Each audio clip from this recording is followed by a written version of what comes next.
Hi guys, and welcome to Abundantly Minimal. My name is Sarah. As I am a vegan, I choose not to consume dairy products. And while that initially really shocks some people who maybe aren't as familiar with a vegan diet, I can assure you that with some of these yummy products that are available on the market, as well as some of the recipes that I've done or have found other places, you do not sacrifice any delicious flavor. To get started, I'll talk a little bit about some of the reasons I have chosen to remove milk products from my diet, and some easy swaps, both that you can buy at the store or make yourself. So let's get started. I was a vegetarian for several years before I decided to make the switch to becoming a vegan. As a vegetarian, I never really questioned consuming dairy products, and never really thought it through or looked into it more. My eyes were really opened to the dairy industry through some of the documentaries that I've watched. Made me put two and two together, essentially. And so as far as some of the reasons why I choose not to eat dairy, I am not a mother, but I cannot wait to be a mother. I'm so excited. And just the concept of, having that kind of connection with a baby really excites me, and I can't wait for that. So one of the biggest things that made me disgusted with dairy and not really want to eat it anymore was just actually putting two and two together about how you get this dairy.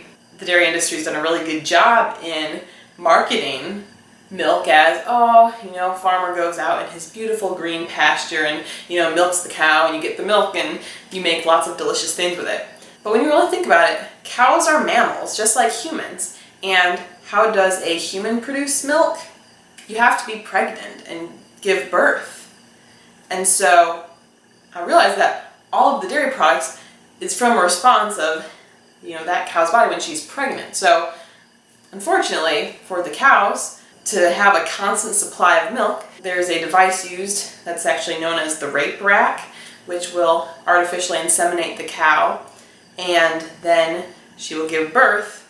Baby cow, that milk is supposed to be for the baby cow, not for humans. The baby cow, though, is taken away from the mother, which causes horrible anguish. And in some of the video footage we've watched, they actually show that process. And just thinking about how much I look forward to motherhood, I can't consciously buy into that anymore and be the reason calves are being removed from their mothers.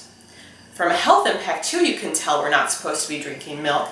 Our bodies can't really absorb these animal substances as much as we could absorb those nutrients coming from plants. And so because of that, we actually use up a lot of the minerals in our body to try to convert these products into something that we can actually absorb. And what's interesting, despite the claims of, milk builds strong bones and that thing, which by the way, they were sued because it's not true. But despite these claims, the nations that consume the most milk and dairy products, which the US is in that top 5, as well as some other European countries, those countries are also the same ones with the highest risk of osteoporosis. Even though we think that maybe we're doing a good job with the calcium that's in this milk, the truth is, if our bodies can't break it down, it's actually weakening our bones.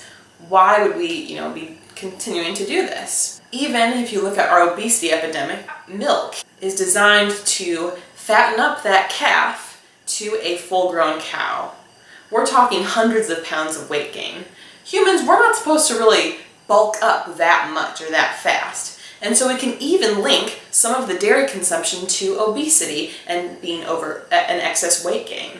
Another amazing benefit about a vegan diet is that it prevents, cures, or even reverses 14 out of the 15 leading causes of death in the United States. Some of these are things that Jake and I have family members who have experienced or maybe are currently experiencing, such as heart disease, cancer, diabetes, stroke, hypertension.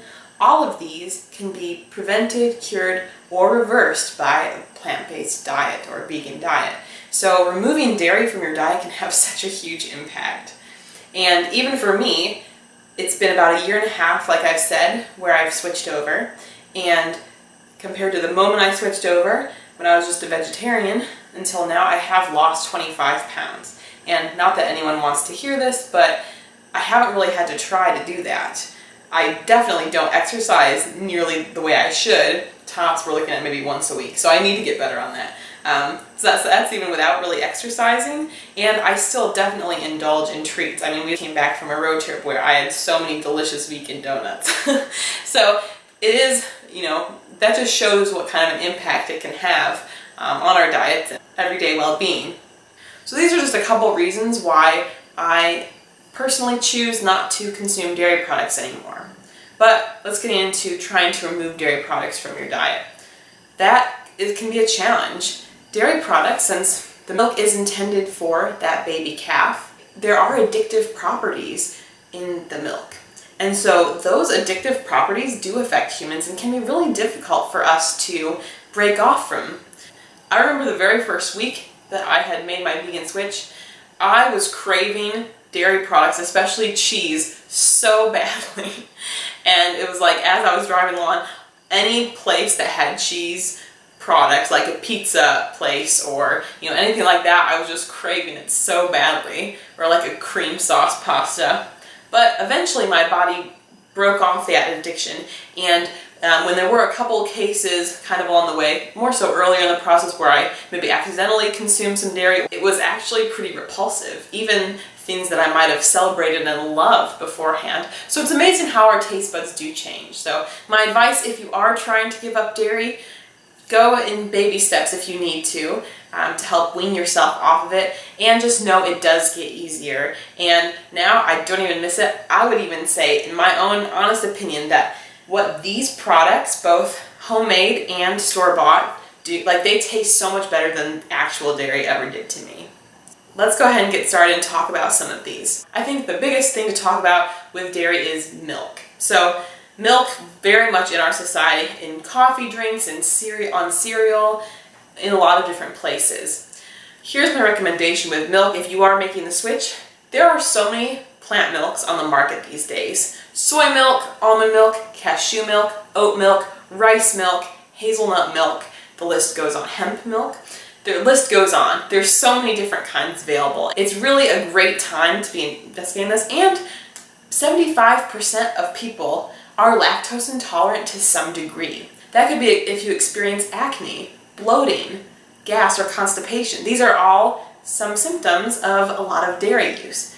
So this would be a great time to, if you're thinking about making the switch, what I recommend is trying out some of these. Everyone's got their own personal preference. For me, my personal preference is almond milk, and I do usually get the unsweetened. Vanilla one is my all-time favorite, but try them out and see what you like, because I would say that some of these plant milks do taste differently than actual dairy milk, but I personally have found that they taste even more delicious than maybe what, dairy milk might have tasted like to different people. So I love the almond milk. Still to this day, even though I've been drinking it for 2 years, I started drinking this before I was actually vegan, and I still love the taste of it. If you can find an organic almond milk, that is even better. I don't really understand why it's so much better, but that is my personal favorite of all time. But that's not available where we live, but regular almond milk, definitely a fan of it. And you can even make your own. You can make your own of any of those type of nut milks. My personal preference when I make my own is to use cashews and make a cashew milk. And the reason I prefer that is because you have one less step in the preparation. I soak the cashews, I put them in my blender with 1 or 2 dates to sweeten it, a little sea salt, and blend it up. And what's really nice, the cashews break up so finely in the blender that you actually don't have to strain out any pieces. The almonds, you do need to strain out some of that, but I find that the cashew milk is just so creamy, and I'm a little bit lazy and don't want to take the time to strain out the almond pieces. So highly recommend this. If you want to make a homemade version, to try it with cashews. And with the cashews, just while we're on the cashews are amazing because when soaked in water and then blended up, depending on how much water you add, can give you a very different product. So adding more water to it will give you something of a milk-like consistency for cashew milk. But if you add less water, you can actually get a delightful cashew cream. And that's a thicker consistency, but that can be used really great as a sweet cream. So if you want to, let's say you're having fresh waffles or pancakes and you want to top it with a little bit of that cashew sweet cream and berries, delicious. Or make it more of a savory thing, and I've used it in pasta sauces. So my favorite pasta sauce is a roasted red pepper cream sauce, and that's actually available on my YouTube channel and website. But that uses cashews that have been soaked. And so that's a great recommendation. And even using less water, like very little water, you can actually blend them up, make a very thick cashew cream that can actually be used for cheesecakes. Vegan cheesecakes, of course. But the options are endless with cashews. So next up, ice cream is another food that a lot of people will be like, well, how can you live without ice cream? Fortunately, there are some amazing ice creams on the market, some of which include So Delicious is a brand that has a lot of ice creams available. I really like their coconut milk vanilla bean, but they have a variety of cashew milk ice creams, coconut milk ice creams, soy milk ice creams, quite a range there. There's also some new flavors from Ben & Jerry's that they have non-dairy or vegan varieties, and so those are all very good. I've had 3 of the 4 and I've loved them all. The fudge brownie I think is our favorite. Look, there's a lot of other brands that are available as well. It just depends, you know, what is local to your area. You'll be surprised by all the flavors available.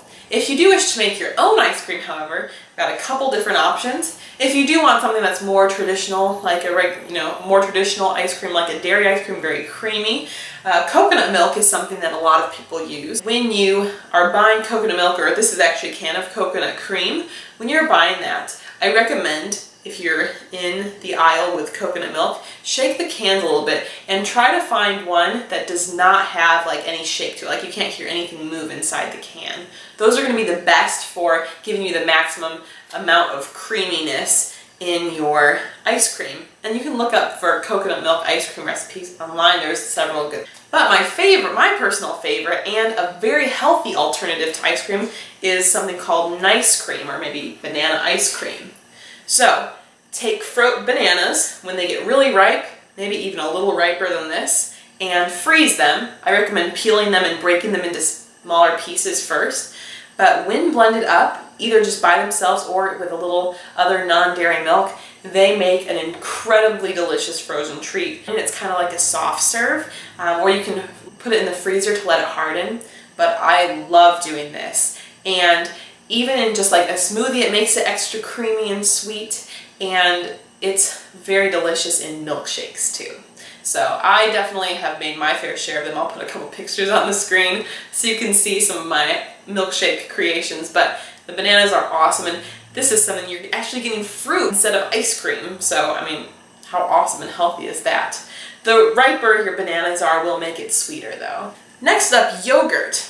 Now yogurt is one that there keeps being new alternatives on the market, so I have one here. This is also the So Delicious brand, and this is actually a new one they started carrying at the grocery stores by us. This is the raspberry flavor, and I swear, it tastes exactly like the raspberry flavor of dairy yogurts that I used to have. Another favorite of mine is Silk, and I love these yogurts so much that I bought 4 a couple days ago and I was ready to make this video, and this is the only one left. So delicious. Well, literally. But I really enjoy these, and to me they taste exactly like other yogurts. And just like with the ice cream and the nut milks, plant milks, there are so many different varieties. This is a coconut milk one.